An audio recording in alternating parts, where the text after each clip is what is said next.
যাদবপুর ক্যাম্পাসে তাণ্ডবের 6 দিন, এখনো গ্রেফতার শূন্য। অভিযোগ দায়েরের 3 দিন পর গতকাল যাদবপুর বিশ্ববিদ্যালয়ের ক্যাম্পাসে যায় পুলিশ। বিশ্ববিদ্যালয়ে গিয়ে ঘটনাস্থল দেখা হয়েছে, খতিয়ে দেখা হয়েছে সিসি ক্যামেরার অবস্থান, চাওয়া হয়েছে হামলার ফুটেজ, এমনটাই জানানো হয়েছে পুলিশের তরফে।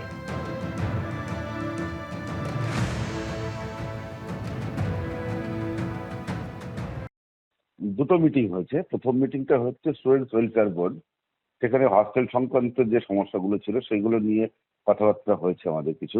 সেখানে একটা কমিটিও করা হয়েছে যে স্টুডেন্টস বোর্ডারদের কিছু গ্রিভেন্স আছে এবং তারা নিরাপত্তা নিয়ে প্রশ্ন তুলেছে, সুতরাং তাদেরকে নিয়ে আমাদের যে হস্টেল কমিটি রয়েছে, ফুল হস্টেল কমিটি, তারা একটু বসবে।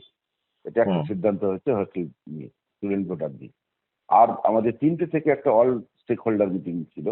সেই মিটিংয়ে মোটামুটি সিদ্ধান্ত হয়েছে যে স্টুডেন্টস গ্রিভেন্স রিড্রেসাল সেল, যেটা অধ্যাপক বুদ্ধদেব সাউ চেয়ার করছিলেন, সেই কমিটিটা রিজলভ করেছে যে একটা ত্রিপাক্ষিক বৈঠকের ব্যবস্থার জন্য উপাচার্য মহোদয় গভর্নমেন্টের কাছে চিঠি লিখবেন, অর্থাৎ ডিপার্টমেন্টে চিঠি লিখবেন। সেখানে ছাত্র, বিশ্ববিদ্যালয় এবং সরকার পক্ষ থেকে, ডিপার্টমেন্টের পক্ষ থেকে একজন থাকার কথা। এই সমস্যা এবং ছাত্র সংসদের নির্বাচনকে কেন্দ্র করে ওরা বারবার যেটা বলছে, এটা একটা গেল। আর আমাদের যে কমিটিটা রিস্ট্রাকচারিং করা হয়েছে, শুধুমাত্র চেয়ারম্যান উনি অপারগ হয়, আমরা Pranab Kumar Chattopadhyay, former justice of Kolkata high court, Calcutta high court, ওনাকে চেয়ারম্যান করা হয়েছে। 27 তারিখ বৈঠক হবে। 27 তারিখ, তার আগে একটা ডেডিকেটেড ইমেল করা হয়েছে, সেখানে যার যা অভিযোগ আছে তার প্রমাণ সহ বা যদি কিছু বলার থাকে সেখানে গিয়ে ওরা মেল করবেন। পুলিশের তরফে কি ফুটেজ চাওয়ার কোনো রিকুইজিশন দেওয়া হয়েছে? হ্যাঁ, রিকুইজিশন এসেছে, আমরা সেগুলো দেওয়ার ব্যবস্থা করছি। সেটা কি কি রিকুইজিশন? এই ভিডিও ফুটেজ গুলো যা যা আছে, যে যতগুলো আছে, সিসিটিভি ফুটেজ। সিসিটিভি ফুটেজ কতগুলো চেয়েছে এটুকু জানা গেছে? সেটা এই মুহূর্তে আমার না দেখতে হবে না, মানে যে ইনসিডেন্ট ঘটনাগুলো ঘটেছে তারই ফুটেজ গুলো চেয়েছে। আপনারা কবে দেবেন? আমরা যত দ্রুত সম্ভব, আজকেও অনেকটা আমরা কাজ করছি, আমাদের যিনি এটা দেখছেন তারা কাজ করছেন, যত তাড়াতাড়ি এটা গোটানো যাবে তত ওদের হাতে হ্যান্ড ওভার করবে।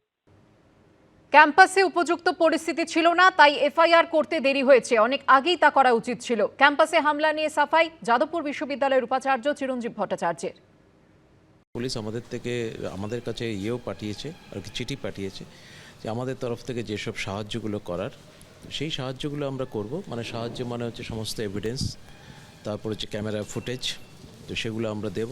বা রাতের ঘটনা বা বৃহস্পতিবার ভোর রাতের ঘটনা, কিন্তু বৃহস্পতিবার সারাদিন ক্যাম্পাসে যেরকম কন্ডিশন ছিল, আমি প্রভিসি বা রেজিস্ট্রার আমরা কেউই কিন্তু সেদিন মেন বিল্ডিং আসতে পারিনি বিভিন্ন কারণে।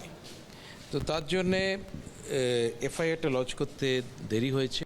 যাদবপুর নিয়ে হুঁশিয়ারির পরেই মুখ্যমন্ত্রী শুভেন্দু অধিকারীর পোস্ট, যেখানে তিনি লিখেছেন, সিএমওর কাছে যাদবপুরের ছাত্রদের একাংশের অভিযোগ, দেশবিরোধী আপত্তিকর গ্রাফিটির ছবি দিয়ে অভিযোগ জানানো হয়েছে। আর্টসের বয়েজ হস্টেলের মধ্যে মিলেছে নানা আপত্তিকর ছবি। ক্যাম্পাসে এভাবে দেশবিরোধী কাজ চলতে দেওয়া যাবে না। ভিডিও পোস্ট করে যাদবপুর নিয়ে কড়া বার্তা দিয়েছেন মুখ্যমন্ত্রী। উপাচার্য উচ্চশিক্ষা দফতরকে অবিলম্বে তদন্ত করতে বলা হয়েছে। দেশবিরোধী কার্যকলাপে জিরো টলারেন্সের কথা জানিয়ে পোস্ট করেছেন মুখ্যমন্ত্রী শুভেন্দু অধিকারী।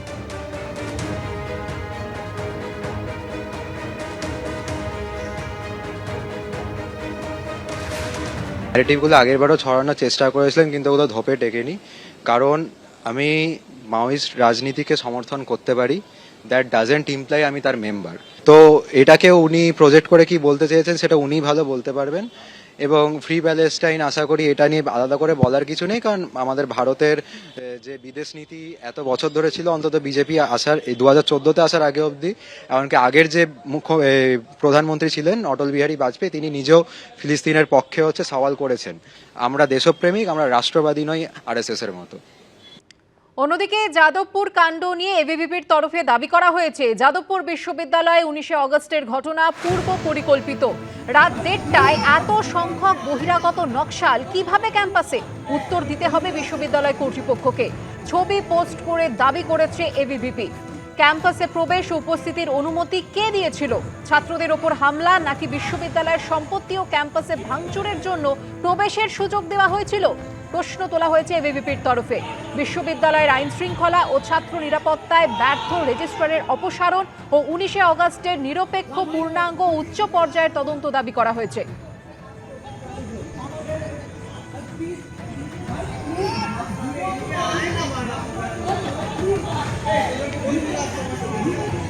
এবিপি আনন্দ, এগিয়ে থাকে, এগিয়ে রাখে।